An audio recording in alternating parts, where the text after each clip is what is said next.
Hello and welcome to the Evidence-Based Chiropractor. I am your host, Dr. Jeff Langmaid. This week we are back with more brand new research, and it is a great one. It's all about prognostic factors associated with improvements for patients that have nonspecific low back pain. What can you count on? What should you do? What should you avoid? We're going to get into that and much more on today's episode.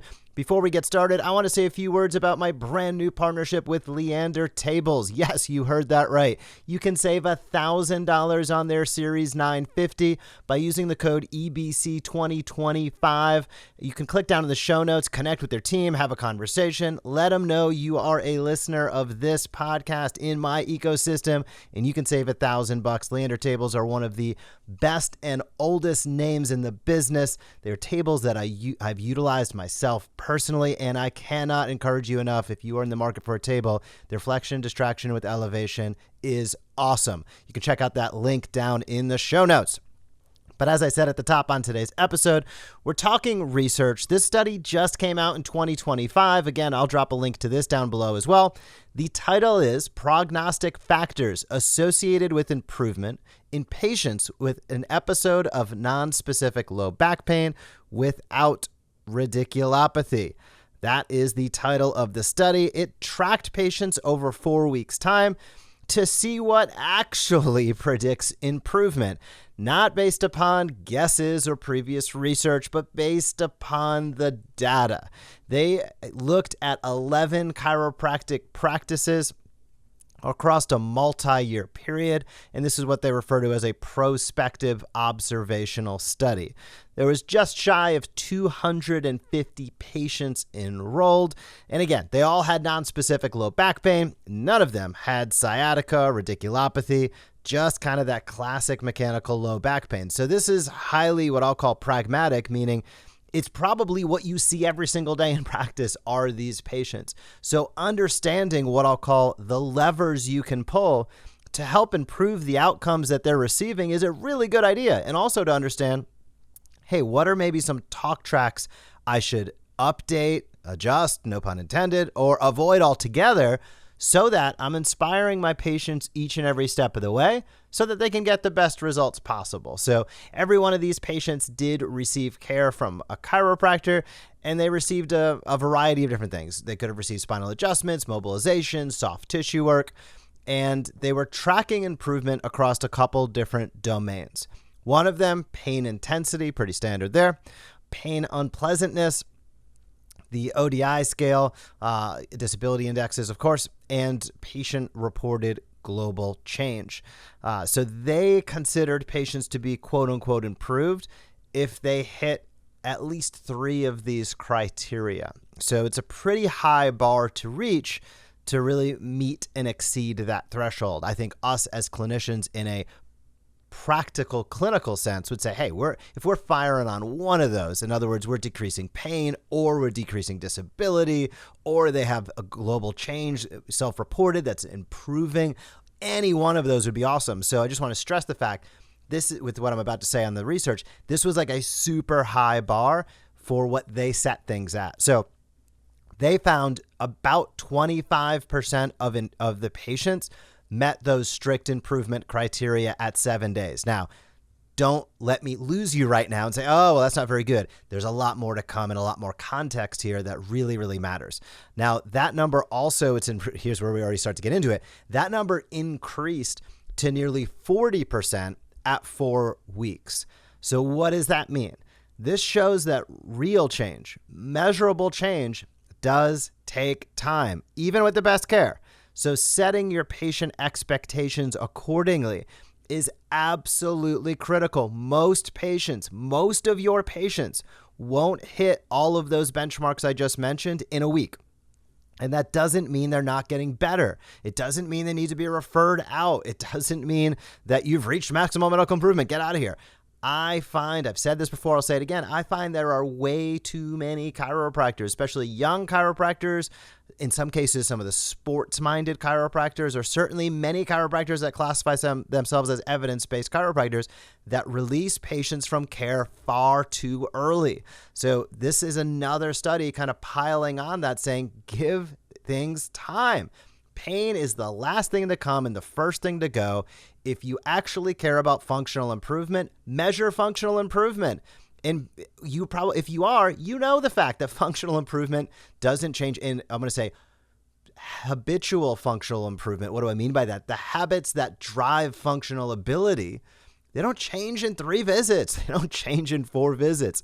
It probably takes a month or more for anything to really change. Now, you can get out of pain in a visit or 2, but meaningful demonstrative functional change does take time. And not just to hit it one time and say, okay, we're done, but ultimately to understand the lifestyle, the habits, to ensure that not only are they better, but are they staying better? Are you doing enough visits where somebody should plateau, in my mind, in your practice? Why?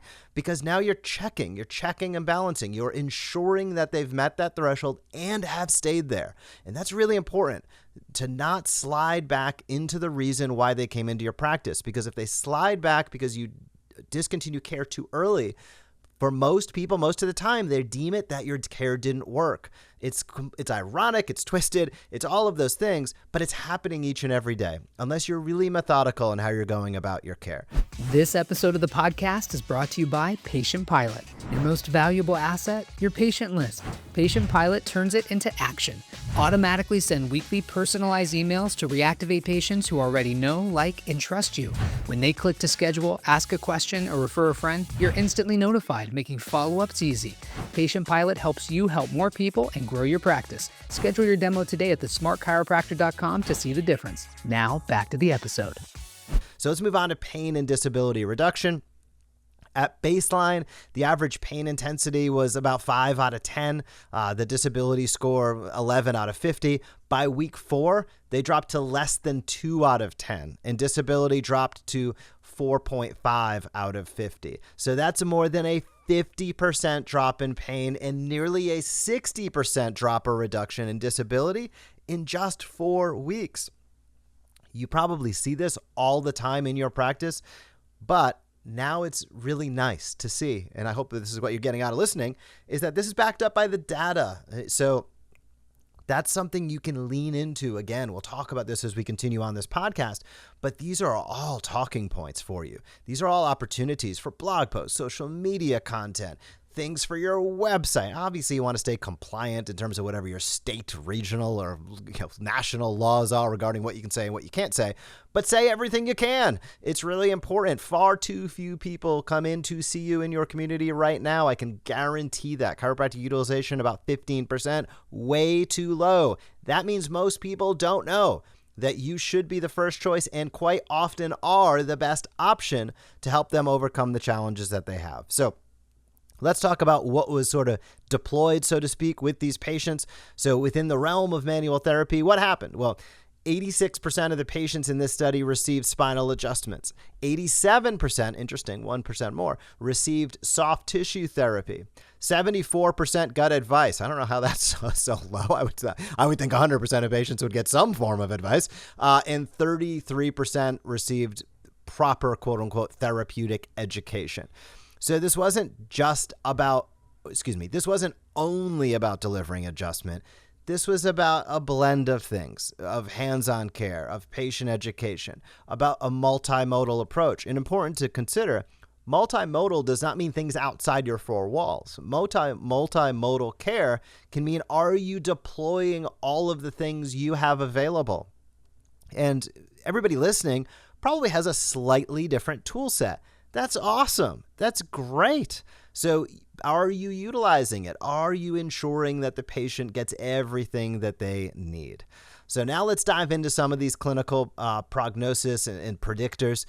And this is powerful. When the chiropractor believed the patient had a good prognosis, the patient was nearly 4 times more likely to improve at 4 weeks. That's wild to me. I mean, we all know if the patient feels good, but when the provider actually believed the patient had a good prognosis, then the patient was nearly 4 times more likely to improve at 4 weeks.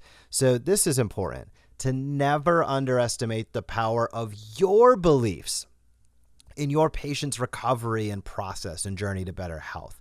This is not just a mindset showing up. is actually predictive. Now, how does that work? I have no idea, but what I can say, I have a bunch of ideas, but I don't have a definitive. Some of the ideas that I have regarding this are you're more engaged. Many of these providers might have been more engaged with those patients. They might have done just that little bit extra. They might have helped that patient with, again, additional education, additional exercises, because they're like, oh, I see the road here. So it's important for all of us to see that path for as many patients as we can, because it's clear it literally will impact your results. Now, negative treatment expectations reduce the odds of improvement by more than 50%.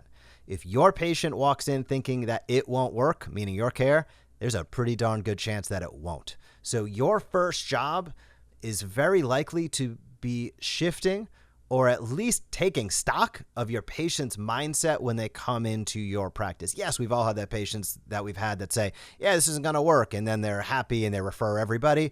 But the bottom line is, we don't know what we do. We know those because those cases came back and referred everybody, and we're like, wow, I can't believe it. John was one of the toughest nuts I've ever had to crack. And, once he opened up, once he started to see what was going on, he's now one of my best referring people. For every John that's like that, there are a lot of people that aren't getting as good of a result and probably, quite frankly, are dropping off care. So understanding your patient's mindset from the moment they come in, absolutely critical. Why? Because then you can tailor your talk track to what is going to be most impactful for them. And that is one of the most powerful things you can do. 50% reduction. Doesn't matter. Good clinician, bad clinician, you're the best chiropractor, you're a middle road chiropractor, whatever it might be. You're reducing the odds of improvement in your patients by 50%, or should say, they're reducing the odds of the great care you deliver by 50% if they're not on board. So get them on board. Additionally, more people, more providers, worse results. For every additional provider that a patient saw for their back pain, their chance of improvement decreased. So why? Well, probably because of confusion, mixed messages, catastrophizing, a lot of different things there. And this is tough for us as chiropractors because there's a lot of patients we see that have seen a lot of other doctors. Even more so, it gets back to our last item, which was shifting mindset. But the bottom line is, when patients have bounced from provider to provider, they're going to be more complex. They're going to have less confidence. So that means that's like a big cue to you to double down on clarity and confidence with yourself and with your patients. In terms of adverse events, 0 reported adverse events. Chiropractic care is safe. This study tracked it, and the serious adverse events were completely non-existent, which is always nice to see. So this study also talked about perceived stiffness as a predictor. It went into a little bit of, the number of prior providers consulted, more equals worst outcomes. And also, patient status, new versus returning. Returning patients, had a better 4-week outcome. Why? Because they know, like, and trust you. They have that relationship built in, which ties directly in to the mindset. So how can you apply this types of information in this research in your practice? A couple different things. One, you can set expectations with your patients early.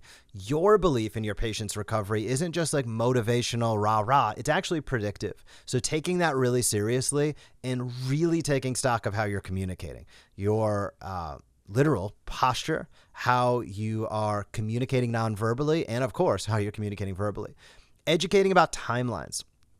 This is really, really important.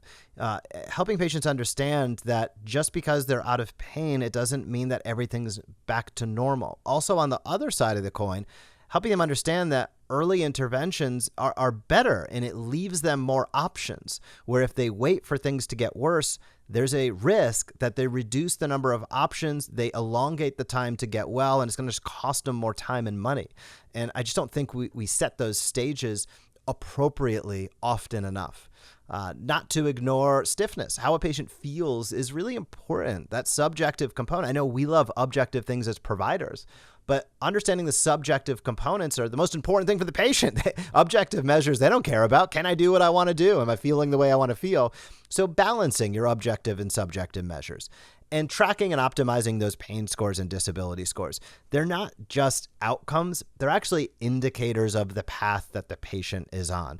So this research continues to add to the body of knowledge, showcasing what you do works. It's not just anecdotal. It's data-backed and patient-centered care. That's what you deliver. It's what we deliver. And it also should act as a reminder that you're not just out there treating pain. You're restoring function. You're restoring confidence. You're changing the mindset of people to be more proactive in a reactive medical world. So keep doing that work that matters. And, thank you so much for listening to this podcast, whether it's your first episode, whether it's your 493rd or whatever it is episode. Thanks so much for tuning in. If you would leave us a rating or review, that would be awesome. We're going to be pulling out all the stops, doing something big at episode 500 coming up soon. I also want to say a few more words about a couple partners before we wrap. TurnCloud, minimalist design without being sparse. TurnCloud has stripped away everything that's not essential. It's a really, really sweet EHR if you are looking to make everyday functions simpler and you are somebody who doesn't want a user manual. If that's the case, head over to turncloud.com. Do a demo. Take a few minutes of your time and see what's out there. That's just being a good business person. If you choose to move forward with them, tell them that the evidence-based chiropractor sent you over and they will hook you up. Other than that, I want to say thank you so much for tuning in. Thank you for being a chiropractor. Have a fantastic week in practice, and I will talk to you soon. Thank you for joining us on this episode of the Evidence-Based Chiropractor. If you want to grow your practice, come back for next week's episode. If you want to grow faster, visit the evidencebasedchiropractor.com and join our MD Marketing membership today.